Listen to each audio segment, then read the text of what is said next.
பெருமாளுக்கு மிகவும் உகந்த விரதங்களின் ஒன்று ஏகாதசி விரதம். நாளில் பெருமாளை வழிபாடு செய்தால் பல்வேறு பலன்கள் கிடைக்கும் என்பது ஐதீகம். ஐப்பசி மாதம் வளர்ப்பிறையில் வரும் ஏகாதசி பாப்பாங்கச ஏகாதசி என்று பெயர். தீர்த்தங்களில் நீராடி தான தர்மங்களை செய்தால் என்ன பலன் கிட்டுமோ அதே பலன் இந்த விரதத்தை மேற்கொண்டால் கிடைக்கும் என்று சொல்லப்படுகின்றது. இந்த விரதத்தை சரியான முறையில் மேற்கொண்டால் செல்வ செழிப்பு உண்டாகும், உடல் ஆரோக்கியம் மேம்படும், பாவங்கள் நீங்கி புண்ணியம் அதிக. ஏகாதசி மரணமும் துவாதசி தகனமும் யோகிகளுக்கு கூட கிடைக்காது என்று சொல்லப்படுகின்றது.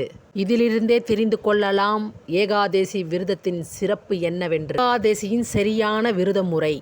ஏகாதசிக்கு முந்தைய தினமே தசமி அன்று இரவு பழங்களை மட்டும் சாப்பிடுவது நல்லது. ஒரு நாள் ஏகாதசி முழுவதும் பட்டினி விரதம் இருக்க வேண்டும். அவர்கள் பழங்களை நிவேதனம் செய்துவிட்டு சாப்பிடலாம்.